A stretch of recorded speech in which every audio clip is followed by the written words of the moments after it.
Hi there, welcome to my channel. If you are new here, my name is Carmen and I make sewing and DIY videos.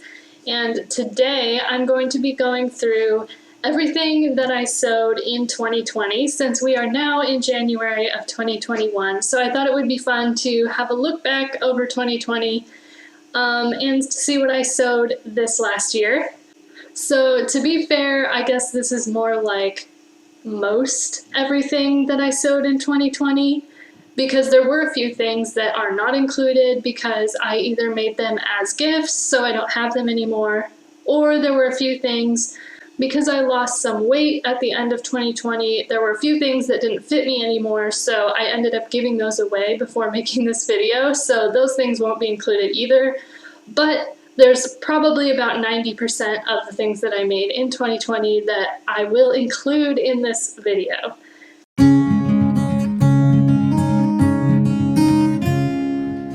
I wanted to start with the dresses and jumpsuits. So I only have 3 things in this category, 1 jumpsuit and 2 dresses. So let's start with the jumpsuit. Okay, so I made this jumpsuit at the beginning of 2020, and it was made using the Zadie jumpsuit pattern from Paper Theory Patterns. And I made this using a Ponte knit from Minerva.com, and this fabric was gifted for their Minerva Makers group. So they gifted the fabric in exchange for me writing a blog post about using it on their website.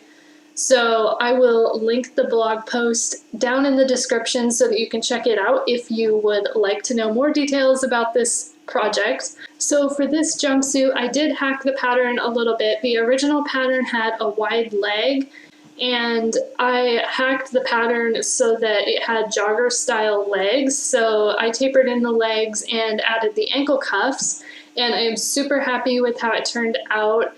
The main reason that I love it is that it's really comfortable, and I feel like it looks pretty put together, but it's just like extremely comfortable. It's basically like wearing a onesie, so it's basically just a fashion onesie. So that is the one and only jumpsuit that I made last year. Alright, next we have this ruffle sleeved t-shirt dress, which is a super fun fall dress to wear with leggings, and also super comfy. I'm really into making comfy things.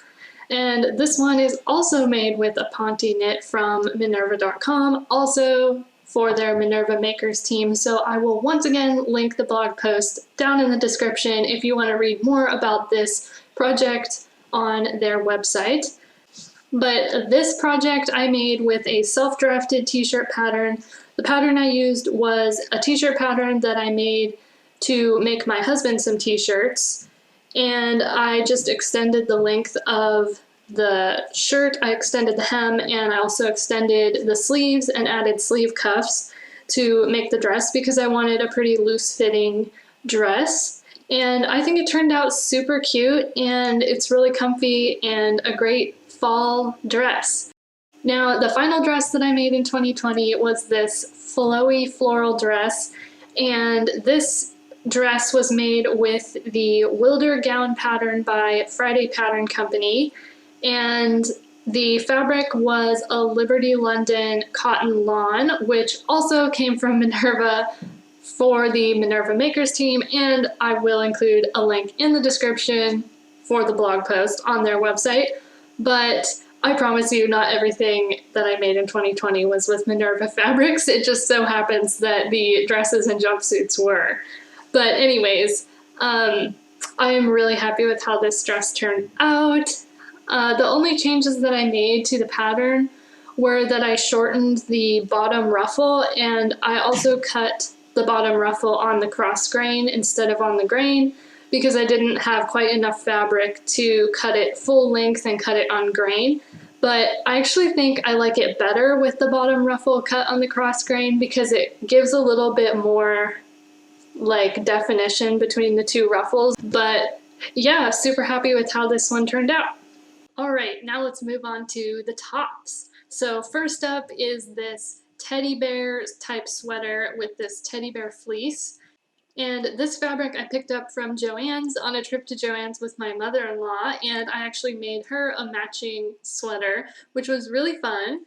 And for this project, I used the Simplicity, let's see which side it is, the Simplicity S9014 pattern, which my mother-in-law picked out while we were there, and it worked out really great for this fabric. And I made View B, which is the second one down here, and I pretty much made it just exactly according to the pattern, except that I shortened the cowl neck.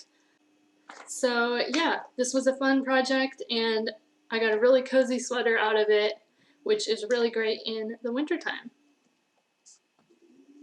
Alright, next up is this long-sleeved gray t-shirt, which I made with a jersey knit fabric. I do not remember where I got this fabric from, but it's cozy and I'm pretty sure that it's at least mostly cotton, so it's really comfortable to wear. Now, the pattern for this shirt, I actually had a long-sleeved t-shirt that I really loved and continued to wear even though it had a lot of holes in it because it was so comfortable. So what I ended up doing was cutting apart that t-shirt and turning it into a pattern, and then I made this gray t-shirt out of the pattern that I had made from my old shirt. And I did make a video about how to do this if you have a worn out t-shirt that you want to make a pattern from, so I will link that down below. Next we have this sparkly camo hoodie, which I made from fabric that I got at Joann's in person. I just saw it and really liked it, so I had to buy it, of course, and I made a hoodie from it. And this is a self-drafted pattern, and I did not do any blog posts or anything about making this pattern. It was just a fun project for myself, but I'm really happy with how it turned out, and I do wear this a lot. I made the curved hem, which was kind of modeled after a hoodie that I had gotten, I believe, at Macy's a while back, and I really liked the curved hem, so I wanted to incorporate that into some hoodies, or one hoodie that I made for myself. So really happy with how this turned out, and it's a really nice lightweight hoodie for fall and spring. Alright, continuing on with the hoodie theme, I have this cropped black hoodie, which this one I did not make from scratch. This was a refashion, so it was a hoodie that I got at the thrift store, and then I cropped it and I moved the pocket up so that it was still included on the cropped hoodie. And I did make a video about this one, which I will link down below, of course, but I do wear this hoodie a lot. Really happy with how it turned out, and I really like that it still has the pocket because a lot of times when I crop hoodies, I'm too lazy to move the pocket up. So yeah, really happy with how this one turned out, and this one gets a lot of wear, as do all of my hoodies.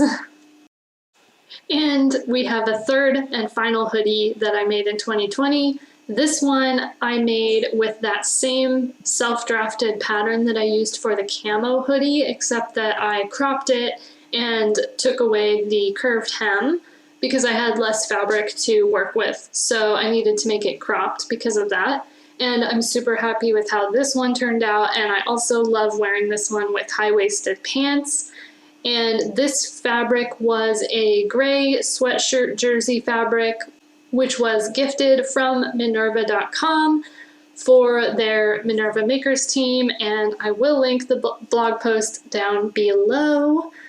But this fabric is amazing, and I'm not just saying that, like, it's seriously amazing. The inside of the hoodie and the back side of the fabric is like a really soft faux fur, and it is the coziest thing ever. I absolutely love wearing this sweater just because of that. Like, it's so cozy. I cannot even express that enough. All right, the final thing for the top section, and I was not sure where exactly to include this item in the lineup, so I just threw it in the top section, but I actually made a bra for the first time in 2020, which was something I had really been wanting to try.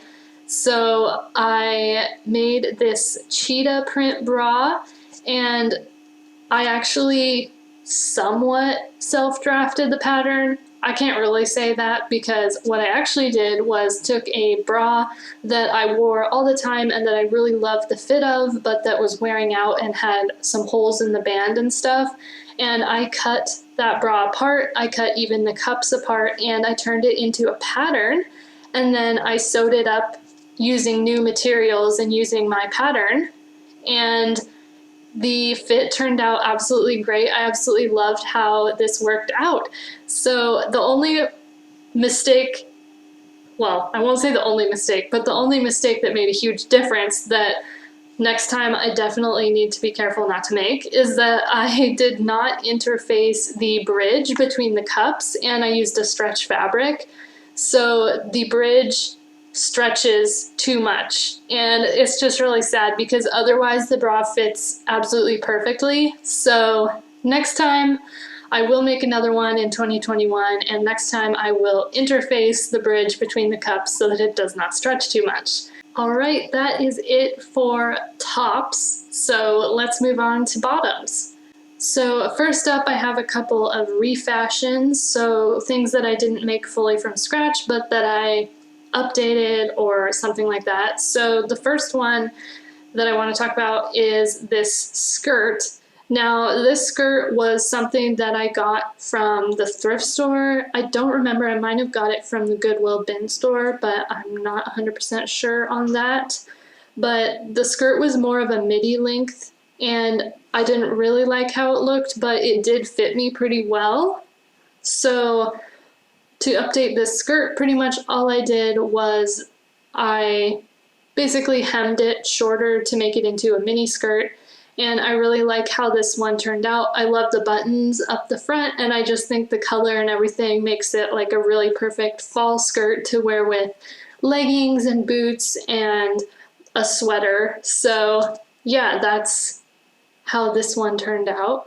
All right, my next bottoms refashion is this pair of jeans. So these jeans were one of my favorite pairs of jeans. They are some men's Levi's, and I had been basically forced to stop wearing them because they had a hole right in the bum area, which I didn't really want to wear out. So I decided to try sashiko mending, which was super fun. It's a version of visible mending that's really beautiful, and I had been seeing it around Instagram and stuff and really wanted to try it, so it was the perfect opportunity to give it a try, and I'm super happy with how it turned out.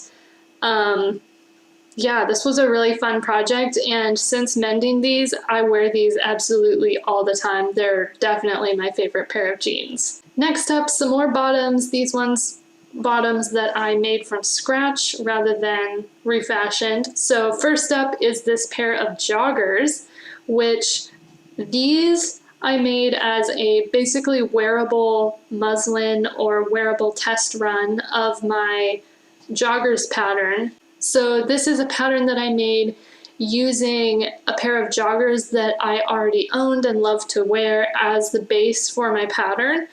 And then I altered it from there to get kind of the fit that I wanted.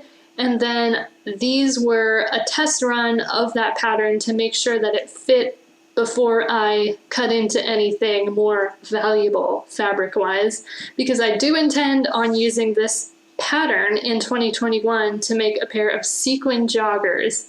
These are in the works as we speak, and I'm super excited for that. But anyways, these are the test run for that pattern, and I made these from some different scraps that I had left over from other projects. So yeah, I do wear these a lot, and I'm really happy with how they turned out. And last but not least, in the bottoms category, we have these linen shorts. So I got some linen from, I believe it was fabric.com, not 100% sure, I believe that was it.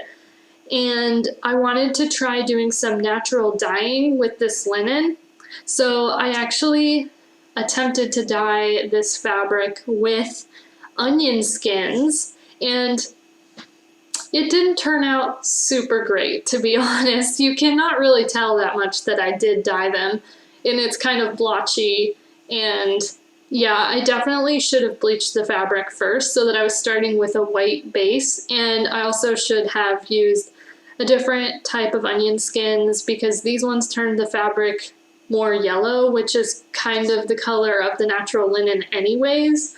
And it was blotchy because I did not stir the fabric, and I definitely should have. I just let it sit in the pot, so it was super blotchy. But regardless, I do think the shorts are cute. And for these shorts, I used the Palisade pants pattern from Paper Cut Patterns. It has this really cool side pocket detail, and they are high-waisted, really comfy pants. I did the shorts version, obviously, as you can see. All right, so that's it for bottoms, and now I have two categories left. I have accessories and home decor kind of grouped into one because there's not very much in that category. And then the second category is going to be swimsuits, and I'm going to leave that one for last because I did make a lot of swimsuits this year. And so I'm going to try to go through the swimsuits pretty fast, but there are a lot in that category. But yeah, so let's start with the accessories and get those out of the way before going on to the swimsuits. So first up is this brown, dark brown circle purse, which was a self-drafted pattern. And actually this is a free pattern that I have put out there into the world as a PDF. So if you're interested in downloading the pattern, I will have the link down below to where you can get that. But regardless, yes, this was a circle purse that I made from some faux leather. I do not remember where I got this fabric from, but yeah, I think it turned out pretty well. I did discover as I made a few bags this year that I was using the wrong type of interfacing, so that's why it looks a little bit like not structurally sound, I guess that's the way to put it. I don't know. But you can see kind of the sides are kind of pressed in a little bit and stuff, and that's just because I was using the wrong type of interfacing, because later on, after I made a couple bags, I did discover foam bag interfacing, which is amazing stuff. And so if you do make this purse, I would totally recommend going for the foam bag interfacing rather than the stiff regular interfacing that I used for this. So maybe in 2021 I will make another circle purse using the foam interfacing and update my tutorial to include that. So we'll see, but it is a usable bag and it is cute. So once again, a few mistakes, but all in all, I think it's a win. Next up, I have another bag. This is a bucket bag, and I've actually made two of these bags this year. This is the first one, and the second one I made with some Pendleton wool and gave that one to my mom for Christmas. And the second one, I used the foam interfacing that I was talking about when I was talking about the circle purse, and it looks way cooler with the foam interfacing. I think it still looks cool without it, but anyways, if you're gonna make a bag like this, once again, I would suggest using the foam interfacing. But for this bag that I'm showing you here, this one is made with some leftover canvas material on the top, which I had left over from a pair of pants that I made. That's the black and white fabric. And then the bottom part of the bag and the straps are made from a faux leather that I believe I got from Mood. Not 100% sure once again, but yeah, so I'm really happy with this, how this bag turned out. And this one actually I'm using as my primary purse right now. So I just have a wallet that I throw in there, and then I just throw whatever other stuff I like to carry around with me, like deodorant and whatever, into the bag. So yeah, so I really like this bag, and this is another self-drafted pattern, which I'm working on converting into a PDF, and I almost have it done. So let me know if you want me to make that pattern available to you guys, if you would be interested in that. So yeah, let me know. But all right, let's move on to the next thing. All right, so this is the last thing before we move on to swimsuits, and this is the Closet Core Floor Poof pattern, and this is a free pattern from closet core patterns, and this was an awesome project. So I made it from some jeans that I had been holding on to that no longer fit or that I just didn't wear anymore. And so that's how I made the outside of the poof. And then I stuffed the poof with a whole bunch of fabric scraps. So it is a really great way to use your fabric scraps if you've been saving fabric scraps for a while. And this does take a ton of fabric scraps. So if you don't have like more than a large garbage bag full of fabric scraps, because I had a large garbage bag and a giant bin full of fabric scraps, and it used about 3/4 of my scraps. So if you don't have that many scraps, you can either keep saving scraps and wait until you get that much before you make it, or you could just make the poof and then use it as a scrap bin until it's full. So you could just keep it in your sewing room. Every time you make scraps, just toss them in there, and then sometime down the road, it'll be full and you can zip it up and put it in your living room. It's a really nice poof, really nice kind of ottoman thing, and the cat loves it, so there you go. All right, on to the swimsuits. So up first we have this one-piece rose print swimsuit with a tie front, and for this swimsuit I used the Opian Pilates swimsuit from Opian Patterns, and I used this rose print blue swim fabric, which I believe came from fabric.com, and I'm really happy with how this one turned out. I think the fit is great, and I think that the style is super flattering. So yeah, and I did make a tutorial on this one as well, a sew-along tutorial, so I'll link that down below. But yeah, I'm really happy with how this one turned out. I think it's a good amount of coverage, and I just really like the style of it. So yeah, really happy with this one. Next up, we have the Megan Nielsen Patterns Cotslow swimsuit, the one-piece version. They have a one-piece and a bikini version, which we'll get to. But the one-piece version, I have 4 of these that I made this year. 2 are from this sage green ribbed knit swim fabric, which I absolutely love this fabric. I would so recommend it. I got all of these swim fabrics from Blue Moon Fabrics, and they have an amazing selection of swim fabrics, and their ribbed swim fabric is amazing. So if you want to make ribbed swimwear, definitely recommend. So yes, the 2 sage green ribbed Cotslow swimsuits, and then I also made one with cheetah print swim fabric, and this one is actually reversible and the other side is lime green, but I like the cheetah print side better, so that's what I'm showing you here today. And the 4th one I made with this blue and white florally leaf print swim fabric. So yeah, those are my 4 versions of the one-piece Cotslow swimsuit, and I really like this swim pattern. It's just a really great basic one-piece swimsuit that has pretty good coverage. Yeah, it's pretty full coverage. Yeah, I just really like it. And I did the medium low cut back. So not the super low cut back that has the bow, just the regular one, because I just wanted basic one-piece swimsuits, and I think it worked great. Next up for the swimwear, we have these 2 side cutout one-piece swimsuits, and this was just a style I really wanted to try, so I made a couple of them, and this is a self-drafted pattern. The blue and white one was the first one that I made to test out my pattern, and this one has more of a racer back shape, which I can get on now that I have lost some weight, but when my hips were a little bit wider, the racer back made the opening in the top like too small, so it's super hard to get on. So I changed my pattern a little bit to make it easier to get on, because if I do decide to release this pattern as a PDF pattern, I don't want people having that trouble of getting their hips through the opening.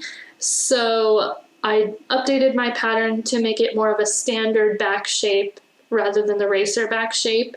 And then I tested out that pattern, and that was this brown and white one-piece cutout swimsuit. So this one is basically the same as the other one, except a few pattern adjustments. Mostly the back shape got adjusted so that it's not a racer back shape.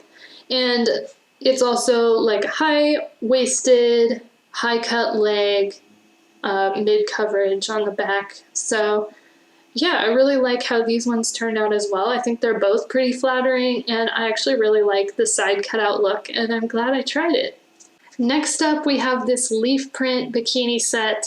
This is the Megan Nielsen Cotslow swimsuit, once again, except this is the bikini version rather than the one-piece version.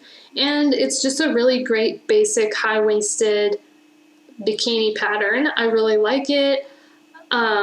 I think that the bottoms might be a little bit too high-waisted for me. I probably should have adjusted the waist down a little bit, just because I do have a really short-waisted body. But all in all, I think the fit is pretty good, and it's comfortable, and I think it's flattering, and I like the fabric. Next, I have two ribbed bikini sets. So I have a brown rib knit bikini set and a sage green one. Once again, the fabric is from Blue Moon Fabrics, and this is a self-drafted pattern, both the top and the bottom. The top is a pretty basic bandeau pattern with shoulder ties, and the bottoms are a basic mid-rise, high-cut leg, medium coverage bottoms. And yeah, really happy with how these turned out. These ones are actually available in my Etsy shop if you are interested in buying this set, like made by me. So I'll link that down below if you're interested. But yeah, I'm really happy with this set. Next up, I'm going to be getting into things that aren't actually sets, that I just made one-off bottoms or tops. So I'm going to start with the bottoms. First up is this cheetah print bikini bottom, high-waisted bottoms, and I included a piping detail on the front so they look a little bit retro-y, I guess. I don't know.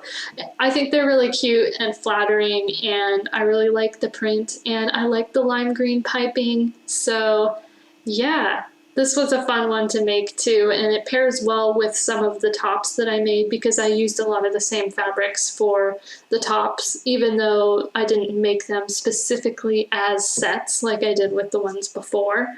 But yeah, so these were fun bottoms. Next up, we have this tropical leaf print bikini bottom, and I made these with the bottoms pattern that's included with the chic bandeau swimsuit pattern from Swim Style Patterns. You can get their patterns through their website, I believe, or through their Etsy shop. So it's included in a bikini set pattern. So there is a top pattern included with this, but I just made the bottoms for this. I did make the top previously, but it's not included here because I gave it away. But anyways, yeah, so these are just a pretty standard low cut, medium coverage bikini bottoms. And I did not make a top that goes with these, so not sure how much wear these will get, but I was just trying out the pattern. And next up, another pair of bottoms. These are in that same leaf print fabric I made that Megan Nielsen Cotslow set from. And this was just to test out this bikini bottoms pattern because this was a self-drafted pattern, and I was just doing a test run to make sure that I had the fit the way that I wanted. So I didn't make a top to go with these, but I really like how these turned out, and I think that these would pair well with a lot of different colors of top because the white background and the green, I think it could go with a lot. So yeah, I'm happy with how these fit, and they were fun to make. Next up, I have a pair of bikini bottoms that I made. These are 3-strap bikini bottoms. They have 3 straps along the sides, And I made one in this cheetah print and one in the blue and white swim fabric, both from Blue Moon Fabrics. And I did make a tutorial for these bottoms. I made a tutorial for making the pattern, and I also made a tutorial for actually sewing the bottoms. So I will link those down below. But yeah, I really like how these turned out. I think they're super cute, and I really like the look. And I do think they would pair well with a variety of the tops that I've made. All right, now the last set of bikini bottoms that I'm going to include here are 2 pairs of string bikini bottoms. And this was another one where the pattern is self-drafted, and I did make a tutorial for it, so I will link that down below. But yeah, so I made a pair that were made from this rose print blue swim fabric that came from fabric.com. And then I also made another set with this brown and white fabric. So yeah, I really like how these turned out. Yeah, the fit is pretty good. They're just a basic string bikini bottoms with side ties and medium coverage. And lastly, for the swimsuits, we have the tops, and all the tops I made are from the same pattern, and I made 5 of them. And the reason I made so many out of different fabrics is because I've actually been wearing these as sports bras, because, I mean, let's be real, in 2020, because of the pandemic, I wasn't really going out anywhere to actually use the swimsuits that I sewed. So it was really great to actually use these a lot. So I've pretty much been wearing them almost every day as sports bras, because I pretty much wear sports bras every day. So yeah, I made 5 of these in different fabrics. This is a self-drafted pattern that I made based on a sports bra that I really liked. So they're just a racer back shape, a pretty standard front, wide straps, just an all around basic, nice sports bra slash bikini top that will go with a lot of the bikini bottoms that I made that didn't have a set top to go with them. So there we go. That's most everything that I made in 2020. I hope that you enjoyed, and I'm excited to make some more tutorials and just sew some more things in 2021. So I did notice through this video that I made no jackets, so maybe that's something I need to add in to my 2021 sewing. So I hope you enjoyed, and I will see you in the next video.